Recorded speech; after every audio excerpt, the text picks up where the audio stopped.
Humarap na si Vice President Sara Duterte sa tanggapan ng Department of Justice para panumpaan ang kanyang counter-affidavit na may kaugnayan po yan sa kasong sedition at grave threat na isinampa ng National Bureau of Investigation o NBI. Kaugnay ito ng pahayag ng pangalawang Pangulo na siya po ay may nakausap na napapatay sa Pangulo, sa unang ginang at sa House Speaker Martin Romualdez kung sakaling may mangyari sa kanya.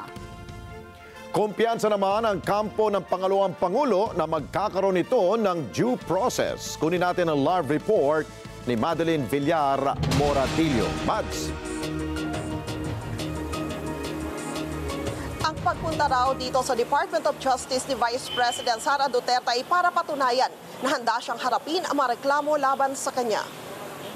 Personal na humarap sa Department of Justice si Vice President Sara Duterte para sa unang araw ng preliminary investigation sa reklamong inciting to sedition at grave threat laban sa kanya.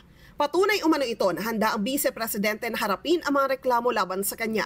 Consistent lang naman po ang ating Vice President, parati naman po niya sinasabi noon na haharapin naman talaga niya sa mga tamang venue, no, yung mga binabatong mga accusations laban sa kanya, which ginawa niya today. Sa pagdinig kanina, naghain ng pagkasalaysay si VP Sara laban sa reklamo. Naglalahad na nga ng mga kanyang mga dahilan kung bakit dapat hindi ipagpatuloy at basura na lamang ang mga paratang mga reklamo laban sa kanya.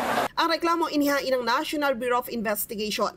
Kasunod yan na naging pahayag ni VP Sara na ipapa-assassinate niya sina Pangulong Ferdinand Marcos Jr., First Lady Lisa Araneta Marcos at House Speaker Martin Romualdez kung siya ay mamatay. Tiwala naman ng kampo ng Vice Presidente na magkakaroon ng due process sa reklamong ito. We expect due process. That's the minimum. No? We expect due process not just for the Vice President, pero kahit sino man lang na dumadaan sa preliminary investigation sa DOJ, we can only expect due process. Pagtiyak naman ni Justice Secretary Jesus Crispin Remulla, magkakaasa rito ang kampo ni VP Sara. Due process. No problem with due process. Everything, we respect the office. Alam mo naman that's the most important. Sa bahagi naman ng counter-affidavit ni VP Sara na ngayon lang hapon ibinahagi sa media, ay itinanggi niya yung mga akusasyon sa kanya at sinabi niya na welcome sa kanya ang oportunidad na ito para malinis ang kanyang pangalan. Itinakda ang susunod na pagdinig sa Mayo 16. Pero baka hindi na raw humarap dito si VP Sara. Balik sa inyo dyan, Alex. So after niyang panumpaan ng kanyang counter-affidavit, Mads, ano ang magiging proseso dito? Sasagot ang NBI. Tama ako, no?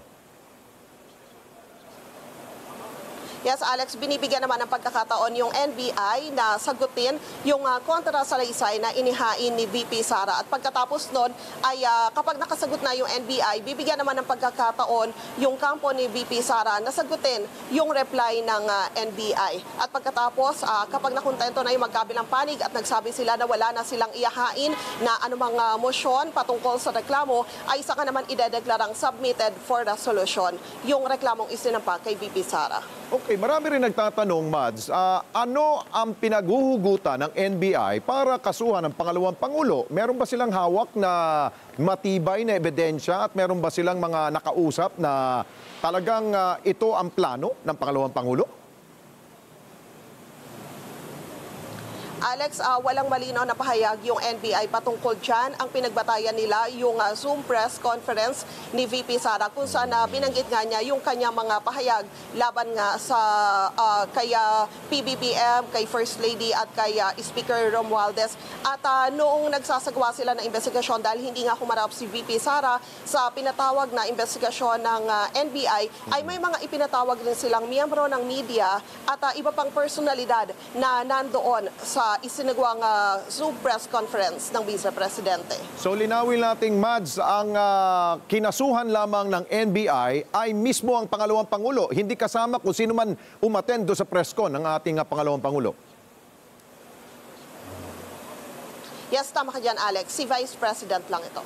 Okay, malinaw yan. So abangan natin sa Mayo 16 ang unang preliminary investigation kaugnay sa kaso ng pangalawang Pangulo. Maraming salamat sa iyo, Madeline Villar Moratillo. Mata natin dyan po sa Department of Justice.